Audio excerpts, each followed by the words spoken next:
minutos. A conversa de redação está começando agora e tem a participação do Eduardo Costa, do Júnior Moreira, da nossa colunista de economia Rita Mundim. E você, ouvinte Itatiaia, também pode participar pelo WhatsApp do jornalismo, que é o 999967074, mandando uma mensagem de texto com nome, bairro e a cidade que você mora.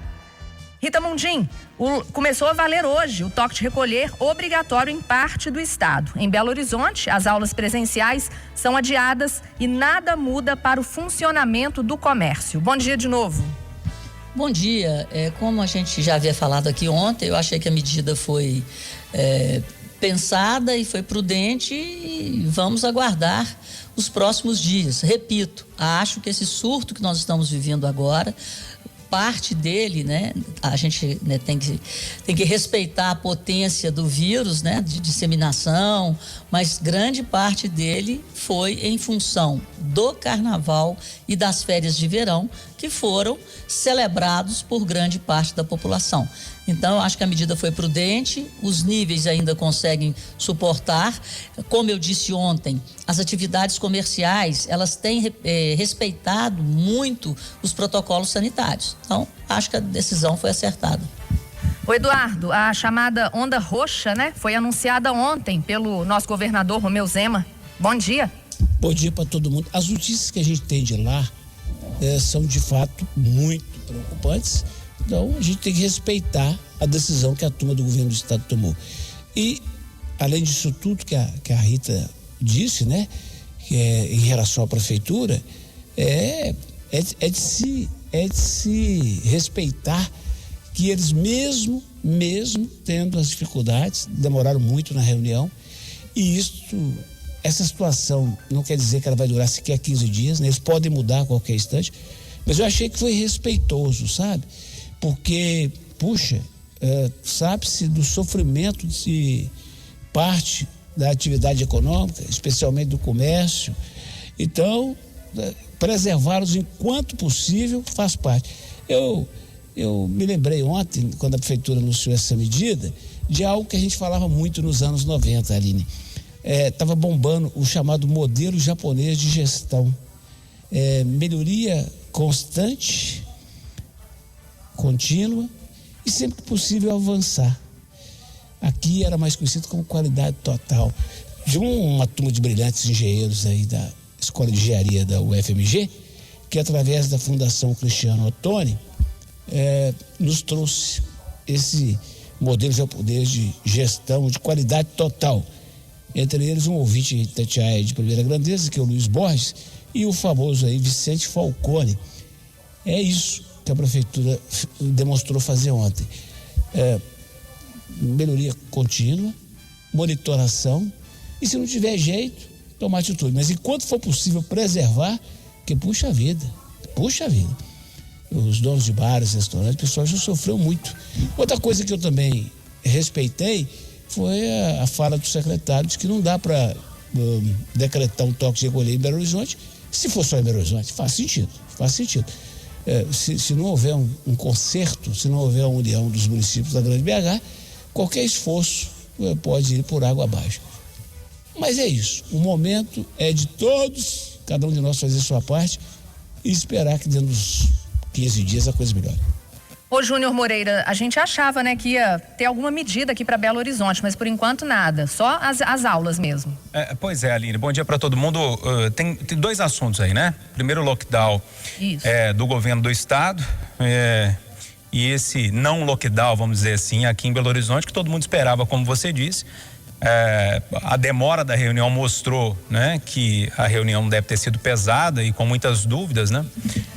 Mas tem algumas coisas que precisam ser ditas. Eu acho que sim, o carnaval influenciou demais, mas teve uma mudança no Minas Consciente no meio do mês passado, se não me falha a memória, no dia 20 de janeiro, que liberou demais da conta. A gente disse isso aqui no Quest da Ação, eu disse, critiquei, de que liberou demais da conta essas regiões. E essas duas regiões que agora entram em lockdown estavam no meio dessa liberação, no dia 21. Me parece um erro. Que bom que o governo do estado voltou atrás agora, né, nesse ministro consciente, que cada hora é de um jeito, né? Uma hora tem uma cor, outra hora não tem, outra hora uma cor funciona para fechar, depois não funciona, cada hora tá de um jeito, não tem muita coerência, mas para mim a decisão foi muito acertada, de fechamento, né? Eu só tô pedindo um pouco mais de coerência nessa história, que nesse momento a gente precisa. Sobre a prefeitura, Aline, eu não sei, quem tá com os dados na mão, né, que são os infectologistas, o secretário de saúde, sabem muito mais do que a gente, né, que busca informações dos bastidores, que lê os dados ali, tenta tabular de alguma forma, tenta ler esses dados.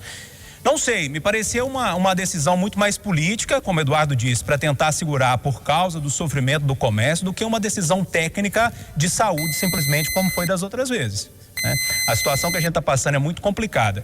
Outra possibilidade para o não fechamento talvez seja esses 17 leitos de UTI que devem ser abertos até segunda-feira, ou seja, uma ampliação dos leitos que aí seguraria por mais um tempo o não fechamento da cidade. Mas meu único medo nessa história toda é demorar demais o fechamento e depois não ter como segurar a explosão de casos e a ocupação de leitos de UTI. Mas repito, tanto a equipe do Zema quanto a equipe do Calil tem dados muito mais claros na mão, com especialistas assessorando, e eles devem saber o que estão fazendo, né?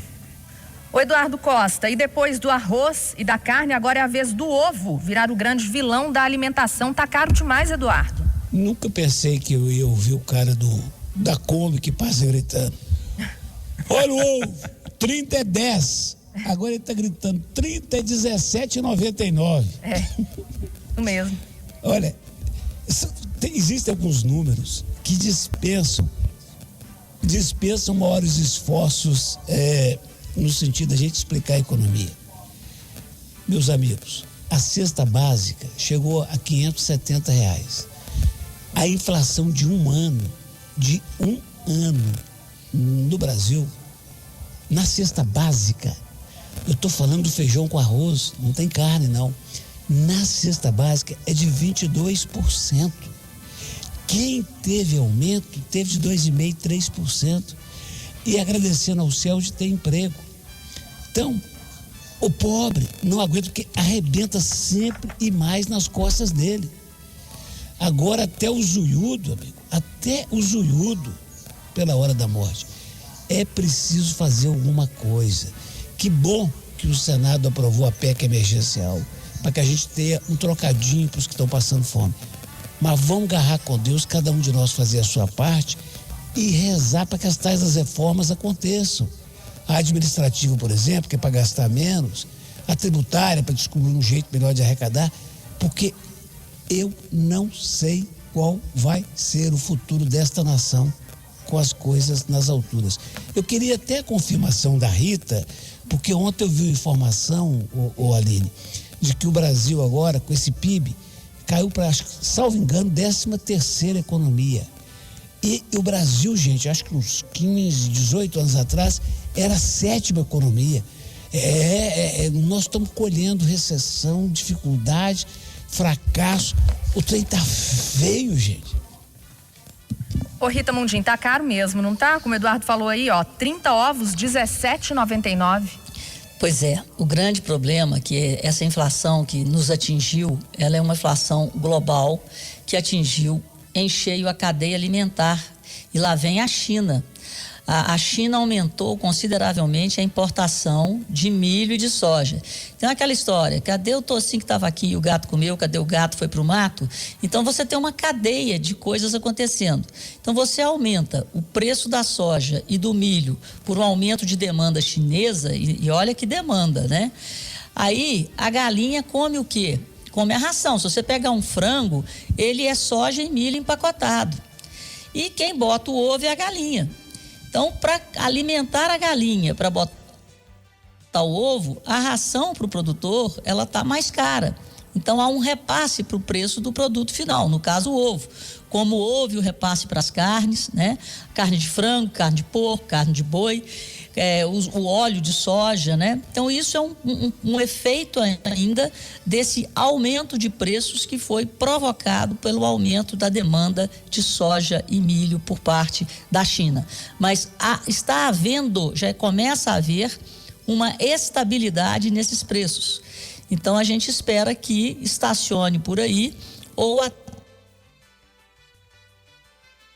Rita Mundim, a gente teve um probleminha aqui de áudio. Ô Júnior, deixa eu falar aqui um comentário da nossa ouvinte Ana Honorato da Savassi. Ela disse que na quaresma o ovo sempre fica mais caro. Pois é, Aline, é exatamente, que bom que você levantou essa bola para mim. O Eduardo vai gostar dessa, o Eduardo é da roça também, ele deve saber desses assuntos.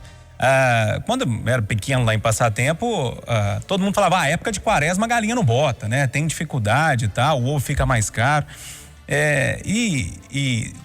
Dentre as tantas coisas que eu já fiz na minha vida, quando eu era mais, que era adolescente, eu criava galinha para vender ovo e ganhar um dinheirinho, né? Ainda muito, muito jovem.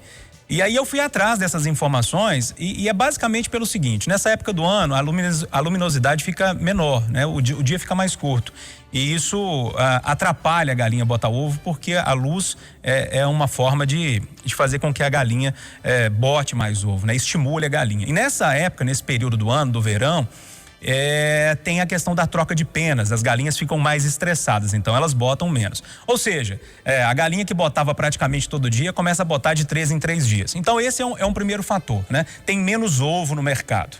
Esse é o primeiro fato, né? E aí quando você tem uma demanda, já que o ovo virou pop, todo mundo está alimentando por ovo, né? Todo mundo quer comer ovo, então tem muita demanda e tem pouca oferta por causa dessas questões climatológicas e biológicas da galinha.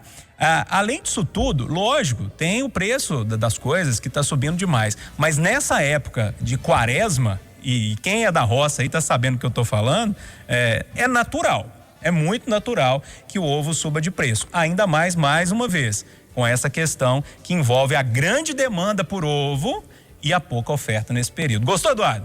Adorei. Agora você vê, Aline, por isso que eu falei ontem que a gente tem que respeitar a opinião de cada um. A Rita foi à China e deu uma belíssima explicação de como que o desejo chinês de ter o nosso milho aumenta o preço do ovo. E o Júnior foi pro galinheiro. Para explicar a inflação do ovo. Mas só para terminar aqui, gente, e voltando àquela pergunta que o Eduardo fez, perdão aí, minha conexão ficou instável. O Brasil deve ser ultrapassado, Eduardo, pelo Canadá, pela Coreia do Sul e pela Rússia. E nós, até o ano passado, éramos a 7ª economia do mundo. Que tristeza. Rita Mundim, vamos continuar falando de economia aqui. O Senado aprova em primeiro turno a proposta que viabiliza o retorno do auxílio emergencial. E o mais importante foi a PEC emergencial junto, né? Porque o que está todo mundo olhando, o importante para que a gente não tenha mais sustos para frente, inclusive de inflação, de disparada de dólar, é que a PEC emergencial seja votada de acordo com o texto inicial. Só para vocês terem uma ideia, ontem, olha que tinha anos que eu não via o que aconteceu ontem no mercado financeiro brasileiro. O Twitter do Lira ficou mais poderoso do que o Twitter do Trump, porque ele tuitou no meio da tarde que havia um acordo de líderes, apesar da proposta ser votada primeiro no Senado, de que o teto seria mantido sob todas as circunstâncias, que não iam tirar nada do teto, nem Bolsa Família, nem nada. A Bolsa caía 4%. Depois do Twitter, a Bolsa zerou a baixa e o dólar, que subia 2%, também zerou a alta. Foi um tiroteio favorável, mostrando que a responsabilidade fiscal, a manutenção do teto de gastos, ela é condição sine qua non para que a gente tenha uma taxa de juros sob controle e, consequentemente, uma inflação sob controle e uma taxa de câmbio mais baixa, tá? Então, é por aí. Eduardo. E vamos torcer para que o texto seja votado sem ser desidratado. Isso, Eduardo. Sem dúvida. E outra coisa, podemos nos preparar, porque essa eu repito mais uma vez, esta é uma realidade para sempre. Temos que ter um trocadinho para alimentar os mais pobres. E sempre, mas sempre tendo em mente não tirar dinheiro da educação, não tirar dinheiro da saúde, que o que tem lá já é pouco.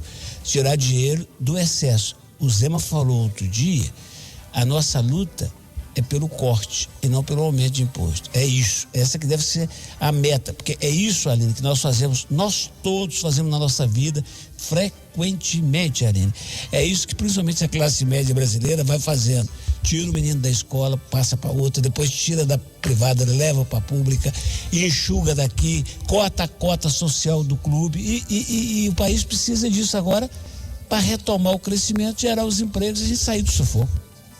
Júnior Moreira. Não tem muito o que acrescentar, né? É lógico, não é tudo aquilo que o ministro Paulo Guedes queria, desidratou um pouquinho, mas já tem as medidas de controle de despesa, né? No caso da crise fiscal, e também abre caminho para o auxílio emergencial, que eu acho que está demorando demais, né? Tem muita gente passando dificuldade, passando fome mesmo, não tem como esperar mais. Então tomara que isso ande de forma mais rápida no Senado hoje, segundo turno, depois na Câmara, para a gente ter, né? Que eu tô buscando muito, é lógico que tem uma questão muito mais macro envolvendo a economia, todo o mercado estressado com essa questão de teto de gastos ou não, mas a minha preocupação aqui nesse momento é que esse auxílio emergencial saia rápido, porque tem muita gente passando fome e fome não dá para esperar, né? Ô Aline. Oi, Edu. Tem um outro detalhe aí do PIB, da queda do PIB que ofereceu gente, porque a nossa agropecuária, né?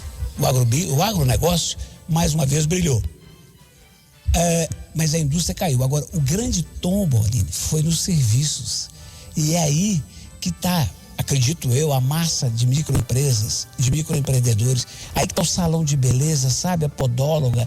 Aí que está o prestador de serviço e um volume gigantesco de brasileiros que estão cada dia mais desesperados e sem perspectivas. Eu acho que esse é um alerta que a gente tem que extrair do PIB. Rita Mundim, você quer acrescentar alguma coisa?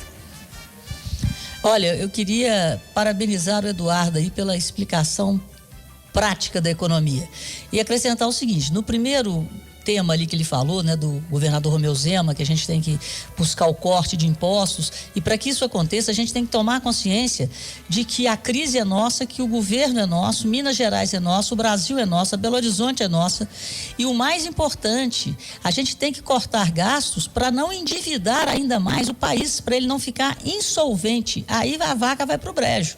Esse é o grande ponto dessa história toda, que as pessoas têm que ter essa consciência que nós estamos devendo mais de 90% daquilo que nós produzimos.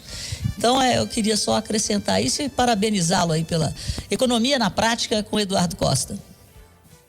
Ô Eduardo, eu também quero falar uma coisa aqui. O pessoal gostou tanto da explicação do Júnior Moreira sobre a quaresma e o ovo, que os ouvintes estão falando aqui, ó, quero o Júnior no Globo Rural. E pra mim o melhor programa que existe na televisão brasileira, eu acordo domingo cedo só pra ver. Isso, foi o Breno, lá de Ponte Nova, quero o Júnior no Globo Rural. O Júnior deve ser o único capaz de cantar o ovo e sair do felfó da galinha com essa experiência que ele tem. Ô Rita, e a cadela farejadora que foi aposentada após 10 anos servindo a PM de Minas? Pois é, eu sou uma amante dos animais e principalmente de cachorros, né? Eu tenho cachorro desde que eu me entendo por gente. Então a gente só tem a reverenciar a cadela e agradecê-la pelos bons serviços prestados e sempre trabalhando de forma diuturna e com um amor incondicional à Polícia Militar de Minas Gerais, que tão bem treinou essa cadela. Então, parabéns a todos que conviveram com ela e que ajudaram a ela a nos prestar tão bom serviço. Eduardo. Dias melhores, os melhores dias possíveis para ela na aposentadoria. E eu queria registrar, eu fiz até uma gravação de 1 minuto, deu pôr no Instagram no fim de semana, o lado bom da pandemia, né? O lado bom do home office, que às vezes a gente fica entediado de ficar em casa, mas como é legal observar mais o cachorrinho que tem em casa, os passarinhos que estão cantando lá fora, a mansidão do pé de abacate. É gostoso demais ficar espiando igual bobo pra natureza, que é de passatempo. Então, Aline, aprecia demais ficar vendo se o galinheiro tá escuro ou claro. Verdade, né, Júnior? Eu tenho algumas árvores também na frente do meu apartamento, árvores de manga, né? Eu tenho dia que eu me perco ali meia hora, 40 minutos olhando pros passarinhos também cantando. Eu sou igual o Eduardo, tem hora que eu fico igual bobo assim, olhando pra árvore, eu adoro. Aline, agora sobre a cachorrinha, eu não gosto de falar cadela não, eu acho esse nome feio, eu prefiro falar cachorrinha, a cachorrinha lá da Polícia Militar.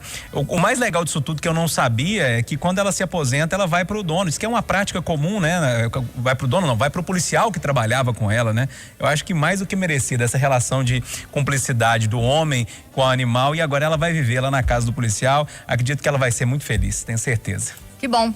Vambora, Júnior? Bora. Sinal Eletrônico vai marcar 9 horas em Belo Horizonte, com a apresentação de Júnior Moreira e Aline Neves.